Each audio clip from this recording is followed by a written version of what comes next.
وما بدلوا تبديلا.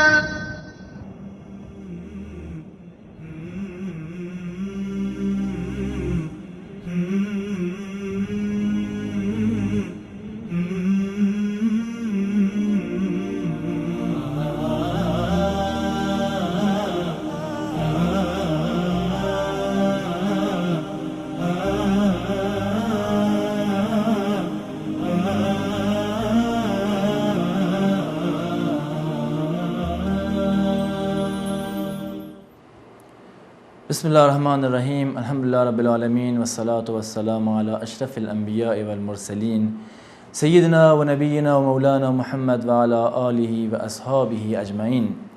عرض سلام و خسته نباشید دارم خدمت یکایک شما بینندگان عزیز. امیدوارم که ما را نیز به جمع خودتان بپذیرین و در خدمت شما هستیم با یکی دیگر از مجموعه برنامه برگ‌های زرین از تاریخ اسلام. در این برنامه قصد داریم به یکی دیگر از عظمت، به یکی دیگر از برگ‌های زرین اسلام بپردازیم. وارد شدن مسلمان‌ها در مناطقی بدون جنگ، بدون نبرد و فقط با اخلاق مسلمان‌ها، با دیدن برخورد مسلمان‌ها. ما اندونزی، مالزی، تایلند و این مناطق، فیلیپین را خوب شنیده ایم اسمشان. همه اینها هم مسلمان هستند و بیشتر ساکنین اینجا مسلمان هستند. در شمال تایلند و در شمال فیلیپین مردم بودایی هستند، ولی در جنوب که منطقه فتانی باشه در تایلند مثلا مسلمانند تا مالزی و اندونزی و سنگاپور و این مناطق. اما اینها چگونه مسلمان شدند؟ چطور وارد این اسلام میشن؟ ما به اون مناطق سفر میکنیم برای گردش، چون جای زیبا و یکی از مناطقی معروف به بهشت دنیا. اما اینها مسلمانند، به چه وسیله‌ای وارد اسلام شدند؟ آیا میدانیم چگونه اینها مسلمان شدند؟ با اخلاق و برخورد و حسن خلق مسلمان ها. این مردم، این اقوام، نه قوم هم هستند، ملتی هستند، همه وارد اسلام شدن بدون جنگ و خونریزی، بدون هیچ چیزی، فقط با اخلاق. اولین گروه‌هایی از مسلمان ها که پا به این سرزمین ها نهادند مردمانی بودند برای داد و ستد به این مناطق وارد می شدند. مردمانی از جنوب سرزمین فارس، ایران، مناطق جنوبی ایران، از بلوچ ها و تا استان هرمزگان و مناطق سرزمین عمان، سلطان مسقط در قدرت بود، و از یمن و از منطقه یمن. این مسلمان ها برای داد و ستد به طرف هند می رفتند که گروهی بعد از مدتی ذکر کردیم در یک از داستان ها که رفتن به آفریقا، اونجا را وارد اسلام کردن برای تجارت، و گروهی هم برای داد و ستد و تجارت به طرف هند می رفتن و اندک اندک رفتن به طرف تایلند، اندونزی، مالزی و این مناطق. و مناطق اینجا، یعنی غیر از این گروه هم انسانهایی و افراد مسلمانی می رفتن، از جمله از سرزمین هند که بعدها که مسلمان شدن رفتن. اما شروع این حرکت از طرف مناطق یمن، عمان و فارس بود که برای داد و ستد به سرزمین اندونزی، مالزی و تایلند و این مناطق می رفتن. جالبه که اخلاق و برخوردی که ساکنان و بومیان این مناطق از مسلمان ها دیدن باعث شد مسلمان بشن. مهمترین چیزی هم که بین اونها رخ میداد چه بود؟ داد و ستد، معامله، خرید و فروش. وقتی که دیدن مسلمان ها راستگو هستند در معاملاتشان، اهل فساد نیستن، اهل زنا نیستن، اهل شراب خوردن نیستن، اخلاق رو رعایت میکنن، دروغ نمیگن در معاملاتشان، ترازو این چیزا همش به اندازه است، غل و غشی وجود نداره. خبر در این مناطق پیچید، زبان به زبان گشت، همه شنیدن، شهر به شهر شنید یک گروهی دارن میان که راستگوان، دروغگو نیستن، اخلاقشان نیکوست، کذب نمیگن، دروغ نمیگن، فحش نمیدن، غل و غش نمی کنن، این چیزا در دینشان ممنوعه، یک دینی دارن، مسلمانن. همه شنیدن و همه از این گروه خوششون اومد، همه از این اخلاق، از این چیزی که بهشون رسیده بود که یک گروهی هستن این اخلاقشونه، این کارها انجام میدن، دروغ نمیگن، راستگوین، معاملاتشون با راستگویی و صدقه، ازشون خوش اومد. این شروعش بود، تعریفی از اخلاق مسلمان ها.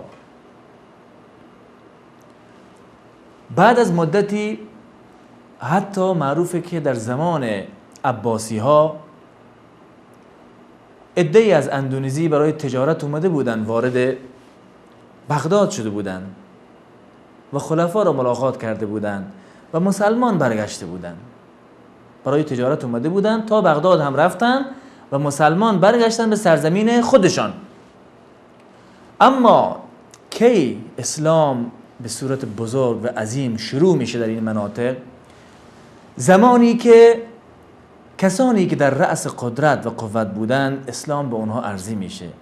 وقتی که همه از این اخلاق، این گروه جدید، این چیزی که یک دین جدید دارن با خبر میشن، همه میشنون. در شهرها پیچیده میشه، به حاکمان و سلطانها و امیرهای مناطق اونجا هم رسیده میشه. مناطق برونئی، اندونزی، مالزی، تایلند، فیلیپین، جنوب چین، به این مناطق این حرفا شنیده میشه و سلطانهای اون مناطق مسلمان میشن، امیرهاشون مسلمان میشن، وارد دین اسلام میشن و باعث میشن که اسلام به راحتی در این مناطق گسترش پیدا میکنه. و اینها خیلی هم قدیمی نیست، خیلی دور نیست، یعنی از ما، از این تاریخ خیلی دور نیست. به این اوج و عظمتی که مسلمان ها در این مناطق رفتن، وارد دین اسلام شدن، مردم اندونزی و مالزی و این مناطق، خیلی قدیم نیست برای ما. ولی همه مسلمان میشن و بقیه بر دینهای خودشان میمونن و فقط با اخلاق و رفتار. و وقتی حاکمان اون مناطق مهم مسلمان میشن، به خصوص سلطان برونئی که در آن زمان یک قدرتی داشت برای خود، مسلمان که شدن، دعوت در اونجا فراگیر میشه، مردم گروه مسلمان میشن، اخلاق رو میبینن. یعنی وصفی که شده اینه، خیره، ذکر خیره. مسلمان ها خوش اخلاقن، این اخلاق اسلام، راستگویی، درستگویی، غل و غش نکردن در معامله، اینها وقتی که میشنن قبول میکنن. اخلاق مهمه، این دین اخلاقه و اونها هم به این وسیله وارد معامله، وارد اسلام میشن، با تجارت، با دادستر، و این حرکت ادامه داره. حتی گروهی از یمن، از این مناطق میرن به سرزمین هند، در اونجا برای دعوت اسلام زندگی میکنن، در اندونزی میرن ادامه زندگی میکنن و در بین اون مناطق بومی منتشر میشن و اسلام را به اونها میرسونن. و مهمترین کسی گفتیم شروع میکنه به اسلام، حاکم برونئی، معروف است به محمد شاه، و حاکم مالاگا و حاکم جنوب فیلیپین، همه اینها مسلمان میشن. و اگر ما اسم پایتخت کشور فیلیپین را بشنویم، بدانیم، میدونیم که چه خبره. اگر معنی این کلمه را بفهمیم، میدونیم چه خبره. پایتخت کشور فیلیپین الان اسمش مانیل، اما اصل این است مانیلا در انگلیسی و اصلش از امان الله، اسم شهر بود امان الله. بعدها وقتی که اسپانیایی ها و ماگلان بر این مناطق سیطره پیدا میکنه، اسم اونجا رو میذاره به مانیل، یعنی عوض میکنه با این کلمه جدید. در اینجا بینندگان عزیز با هم یک میان برنامه میبینیم و باز میگردیم، در خدمت شما خواهیم بود.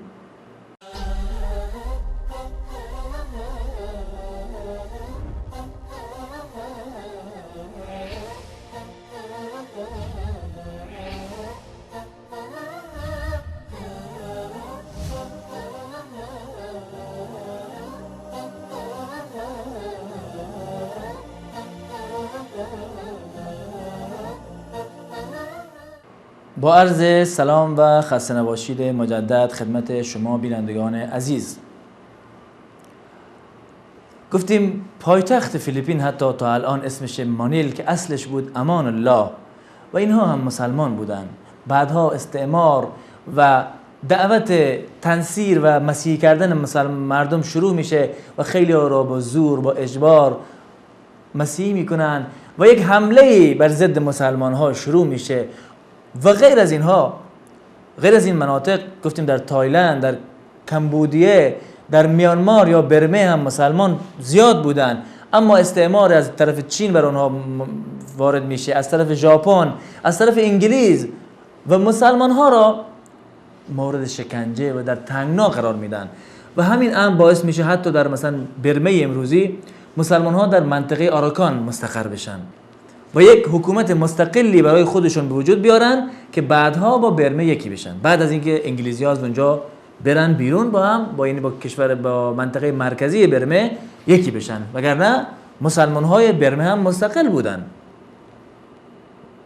و در اندونزی که بیشترین آمار مسلمان ها در یک کشور را اندونزی داره، از تعداد جمعیت سکانش که بیش از 200 میلیون جمعیت داره از مسلمان کشور اندونزی، چون سکانش 238 میلیون نفره، اینها هم مسلمانن، وارد اسلام شدن، وارد دین اسلام شدن با داد و ستد، با خرید و اولین منطقه و بزرگترین منطقه ای که اسلام در اونجا رفت سوماترا بود، جزیره سوماترا که بزرگترین جزیره است و اولین شهر و منطقه هم که مسلمان شدن حاکم آچه بود.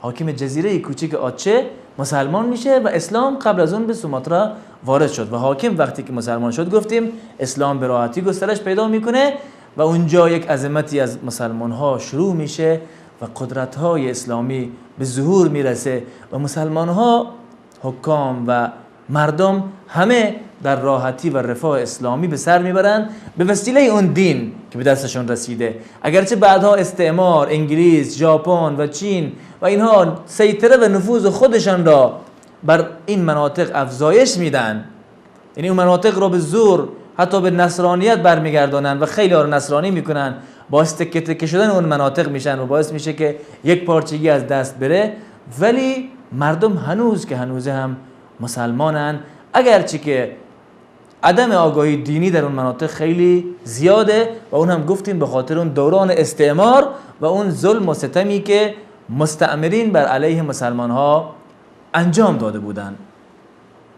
علاوه بر مردم یمن که تجار برای تجارت به منطقه اندونزی و مالزی و آسیای شرقی می رفتن و مردم عمان و مردم جنوب فارس، ایران، علاوه بر اینها که اسلام را به اون مناطق عرضه کردن، گروه دیگه هم اسلام را عرضه کردن به اون مناطق. وقتی که منطقه هندوستان، سرزمین هند وارد اسلام شد، باز گسترش اسلام را ادامه دادن، مناطق و جزایری که در اطراف بود را وارد اسلام کردند. پس از دو گروه اسلام عرضه شد بر این مناطق. و جالب اینجاست که مناطقی که از طرف یمن و عمان و فارس وارد اسلام شدند شافعی مذهبند و مناطقی که توسط مردم هندوستان، مسلمانان هند وارد اسلام شدند حنفی مذهبند. در این منطقه جنوب شرق آسیا و تا الان هم این مذهب ادامه داره، این دو مذهب در اون مناطق که فتح شده است.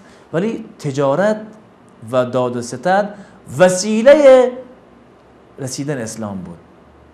اخلاق مسلمان ها راهی بود که مسلمان ها پیمودند تا این که به دلهای این مردم وارد بشن، به دلهای ساکنان این مردم وارد بشن. اینجوری نیست که بگیم ها مسلمان ها رفتن اونجا، نه، مردم اصلی و چهره هایی که میبینیم فرق میکنه با مردم های دیگه، اونها خودشون، اون قوم، اون ملت با دین اسلام سازش کردن و وارد اسلام شدن و به این ترتیب یک برگ زرینی از تاریخ اسلام به ظهور رسید.